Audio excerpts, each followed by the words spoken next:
तेलंगाना में 130 माओवादी सरेंडर। तेलंगाना के मुख्यमंत्री रेवंत रेड्डी के सामने 130 माओवादियों ने हथियार डाले। सीएम ने आखिरी बड़े लीडर गणपति से भी सरेंडर करने की अपील की। ये शांति की बड़ी जीत है। सरकार विकास और बहाली का रास्ता दिखा रही है। माओवाद प्रभावित इलाकों में अब मुख्यधारा में आने का मौका है। जयशंकर बोले, भारत का भविष्य उसकी ताकत से बनेगा। रायसीना डायलॉग 2026 में विदेश मंत्री एस जयशंकर ने कहा कि भारत का भाग्य दूसरों की गलतियों से नहीं बल्कि अपनी ताकत से तय होगा। हम भारतीय ही अपना भविष्य लिखेंगे। हिंद महासागर क्षेत्र में रिकवरी हो रही है। भारत मजबूत बनेगा तो दुनिया सम्मान देगी। ये मजबूत संदेश।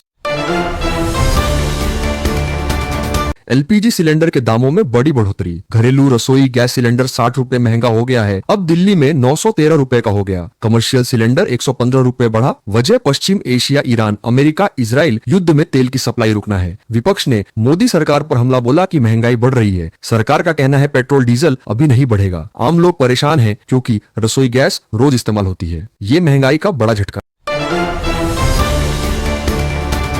ईरान के जहाज को कोच्चि में डॉक करने की अनुमति। विदेश मंत्री एस जयशंकर ने कहा कि ईरान के नौसेना जहाज IRIS-11 को कोच्चि में मानवीय आधार पर डॉक करने दिया गया। जहाज में तकनीकी खराबी थी और कैडेट सवार थे। ये राजनीतिक नहीं, सिर्फ इंसानी मदद थी। अमेरिका ने पास में एक ईरानी जहाज डुबोया था। जयशंकर ने कहा कि हिंद महासागर में सबको साथ रहना पड़ता है। भारत ने अपना स्टैंड साफ रखा।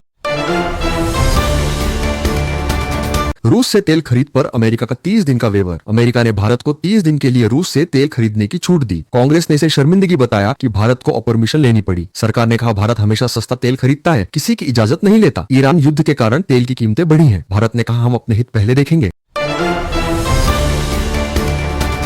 नमस्कार, मैं हूं लखन और आप देख रहे हैं वेरिटी न्यूज, जहां सच होता है सबसे पहले और सबसे तेज। देश और दुनिया की हर बड़ी खबर बिल्कुल सच के साथ बने रहिए वेरिटी न्यूज। कश्मीर में खामेनेई मौत के खिलाफ विरोध, सुरक्षा कड़ी। जम्मू कश्मीर में खामेनेई की मौत पर विरोध प्रदर्शन हुए। 5वें दिन भी सुरक्षा सख्त है। कई इलाकों में कर्फ्यू जैसी पाबंदियां हैं। असम में सुखोई 30 फाइटर जेट क्रैश। भारतीय वायुसेना का सुखोई 30 जेट जोरहाट एयरबेस से उड़ान के बाद असम के कार्बी आंगलोंग में क्रैश हो गया। पायलट अभी लापता है। मलबा मिला है और सर्च ऑपरेशन जारी है। अमेरिका ने भारत को रूसी तेल खरीदने की छूट दी। ईरान युद्ध से तेल सप्लाई प्रभावित होने पर अमेरिका ने भारत को रूस से ज्यादा तेल खरीदने की अस्थायी छूट दी। इससे भारत को राहत मिली क्योंकि होर्मुज में जहाज रुक गए हैं। तेल की कीमतें आसमान छू रही हैं। ट्रंप ने ईरान के नए लीडर चुनने में भूमिका की मांग की। अमेरिकी राष्ट्रपति ट्रंप ने कहा कि ईरान के सुप्रीम लीडर खामेनेई की मौत के बाद नए नेता चुनने में अमेरिका बड़ा रोल निभाएगा।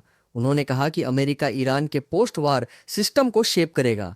ईरान ने इसे सख्ती से खारिज किया है। ईरान अमेरिका इजराइल युद्ध 6ठे दिन भी जारी। अमेरिका और इजराइल ने ईरान पर बड़े हमले किए। ईरान ने जवाब में मिसाइल और ड्रोन से कई देशों पर अटैक किए। अब तक 780 से ज्यादा लोग मारे गए।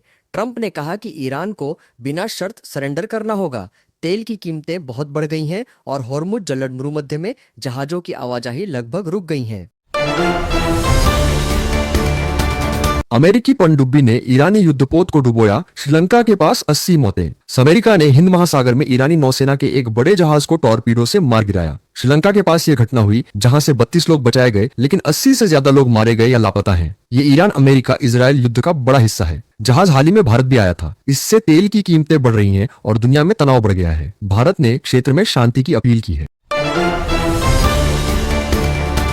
ईरान इजराइल युद्ध तेज। तेहरान पर इजराइल के नए हमले। ईरान और इजराइल के बीच युद्ध 6वें दिन में प्रवेश कर गया। इजराइल ने तेहरान शहर पर बड़े हमले किए हैं। ईरान ने जवाबी कार्रवाई की जिसमें कई जगहों पर ड्रोन और मिसाइल दागे गए। अमेरिका भी शामिल है। इससे मध्य पूर्व में अस्थिरता बढ़ गई है। भारत के लाखों नागरिक वहां फंसे हैं। फ्लाइट रद्द होने से परेशानी हो रही है। भारत ने दोनों पक्षों से शांति की मांग की है।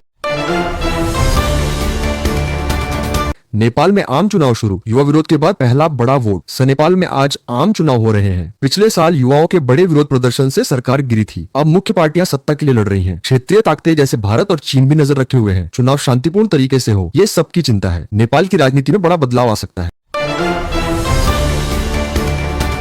बिहार सीएम नीतीश कुमार इस्तीफा दे सकते हैं, बेटे को डिप्टी सीएम बनाने की बात। बिहार के मुख्यमंत्री नीतीश कुमार राज्यसभा चुनाव लड़ने के लिए इस्तीफा दे सकते हैं। सूत्रों के मुताबिक उनके बेटे निशांत कुमार को उप मुख्यमंत्री बनाया जा सकता है। जेडीयू और बीजेपी के नेता मीटिंग कर रहे हैं। ये बिहार की सियासत में बड़ा बदलाव ला सकता है। नीतीश लंबे समय से सीएम है।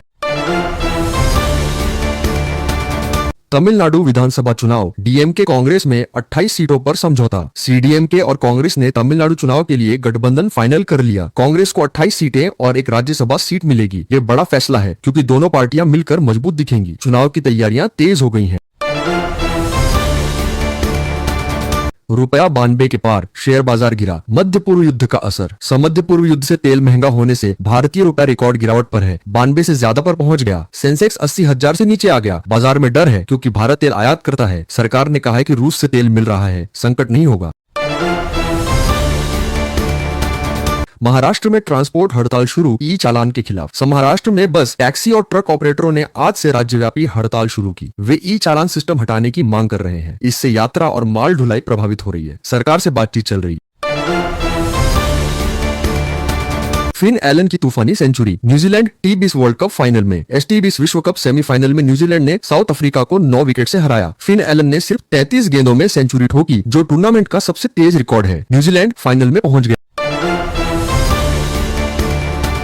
दुबई में फंसे भारतीयों की मुश्किलें, ओवरस्टे पर लाखों खर्च। मध्य पूर्व युद्ध से फ्लाइट रद्द होने से दुबई में हजारों भारतीय फंस गए हैं। होटल और वीजा एक्सटेंशन पर भारी खर्च आ रहा है। सरकार मदद की कोशिश कर रही है। कई लोग घर लौटने का इंतजार कर रहे हैं। भारत ने ईरान युद्ध से बचने के लिए रूस से तेल मदद ली। इस युद्ध से तेल संकट का डर था, लेकिन भारत ने रूस से अतिरिक्त तेल सप्लाई का प्लान बनाया। ट्रंप की धमकियों के बावजूद रूस साथ दे रहा है। भारत का कहना है कि ईंधन की कमी नहीं होगी, इससे अर्थव्यवस्था सुरक्षित रहेगी। अमेरिकी पनडुब्बी ने ईरानी युद्धपोत को डुबोया, श्रीलंका के पास 80 मौतें। अमेरिका ने हिंद महासागर में ईरानी नौसेना के एक बड़े जहाज को टॉर्पीडो से मार गिराया। श्रीलंका के पास ये घटना हुई, जहां से 32 लोग बचाए गए, लेकिन 80 से ज्यादा लोग मारे गए या लापता हैं। ये ईरान अमेरिका इजरायल युद्ध का बड़ा हिस्सा है। जहाज हाल ही में भारत भी आया था। इससे तेल की कीमतें बढ़ रही हैं और दुनिया में तनाव बढ़ गया है। भारत ने क्षेत्र में शांति की अपील की है। ईरान इजरायल युद्ध तेज, तेहरान पर इजरायल के नए हमले। ईरान और इजरायल के बीच युद्ध 6वें दिन में प्रवेश कर गया। इजरायल ने तेहरान शहर पर बड़े हमले किए हैं। ईरान ने जवाबी कार्रवाई की, जिसमें कई जगहों पर ड्रोन और मिसाइल दागे गए। अमेरिका भी शामिल है। इससे मध्य पूर्व में अस्थिरता बढ़ गई है। भारत के लाखों नागरिक वहां फंसे हैं। फ्लाइट रद्द होने से परेशानी हो रही है। भारत ने दोनों पक्षों से शांति की मांग की है। नेपाल में आम चुनाव शुरू, युवा विरोध के बाद पहला बड़ा वोट। नेपाल में आज आम चुनाव हो रहे हैं। पिछले साल युवाओं के बड़े विरोध प्रदर्शन से सरकार गिरी थी। अब मुख्य पार्टियां सत्ता के लिए लड़ रही हैं। क्षेत्रीय ताकतें जैसे भारत और चीन भी नजर रखे हुए हैं। चुनाव शांतिपूर्ण तरीके से हो, ये सबकी चिंता है। नेपाल की राजनीति में बड़ा बदलाव आ सकता है। बिहार सीएम नीतीश कुमार इस्तीफा दे सकते हैं, बेटे को डिप्टी सीएम बनाने की बात। बिहार के मुख्यमंत्री नीतीश कुमार राज्यसभा चुनाव लड़ने के लिए इस्तीफा दे सकते हैं। सूत्रों के मुताबिक उनके बेटे निशांत कुमार को उप मुख्यमंत्री बनाया जा सकता है। जेडीयू और बीजेपी के नेता मीटिंग कर रहे हैं। ये बिहार की सियासत में बड़ा बदलाव ला सकता है। नीतीश लंबे समय से सीएम है।